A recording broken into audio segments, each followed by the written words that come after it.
Welcome to another Cadence Tech video. Today we will be talking about the new S1 drivers. This is an all-new driver from ground up. Everything about this driver has been redesigned. Even the surround clamp itself has been redesigned. It has a thicker overall material, plus also it has ribs inside, and the screw hole area locations go all the way up and down, so when you actually apply a screw in it doesn't actually crack the ring itself. Now, on this driver, we've changed stuff. We have a new foam surround system, new cone system, a new dust cap, stiffer overall materials throughout. In terms of the cone materials, a heck of a lot stiffer than comparison to previous models. This will help with the pistonic nature of the driver as it's moving in its motion, which is very important because there is one predominant rule when it comes to subwoofers. Surface area is God and King. So the bigger the driver, the more output. But one of the rules, part of that is that this cone material cannot break up or be so soft that it flexes, as it's moving. So we want this to act like a piston. We basically want this whole surface to act as one object as it's moving up and down. Now, what we have done to majorly improve the overall performance of this driver is a complete redesign of the entire motor and suspension system. So in the motor, we did an FEA analysis of the magnetic system so that we could maximize the thickness of materials, such as the top plate to back plate, plus including the bump, the way this bump is actually designed, the diameter of this hole here for the vent and everything. All of this was tested and designed so that we can maximize the performance of the motor itself. Now, one of the things you're going to find out very quickly is that this is not just simply a classic driver design where what they do is they take one motor and then they apply it to an 8, a 10, a 12, and a 15. Now, each driver has its own different motor, and it was designed specifically for that driver.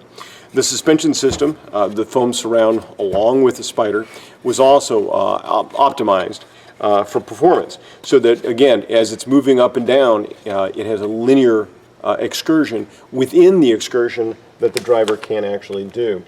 These drivers have roughly around about 11, almost 12 millimeters of linear travel.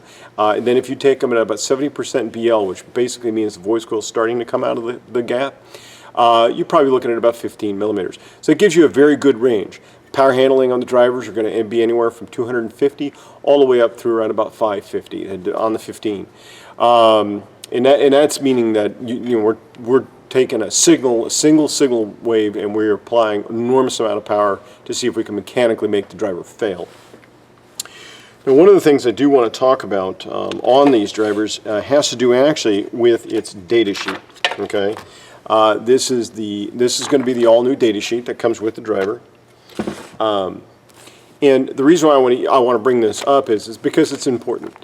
This data sheet allows you to have a wide range of information, such as here in the line drawing, we've got all the dimensional information. So every dimension you need for an install, it's on this line drawing.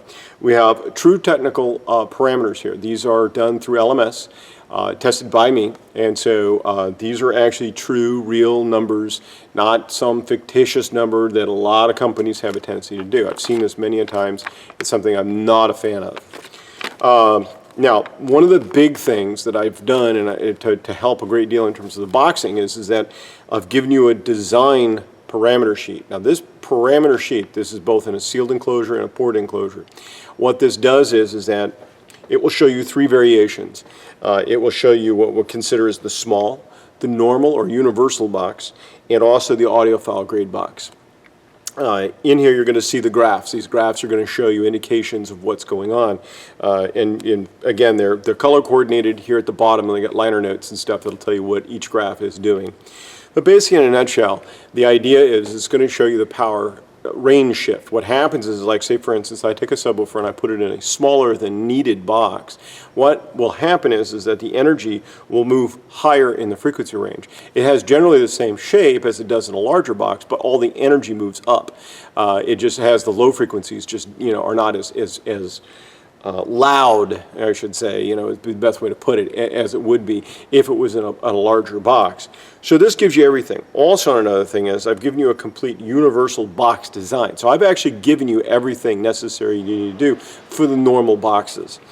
So again, that is the S1 series drivers, and you know, they come in 8, 10, 12, and 15s, both in D2s and in D4s.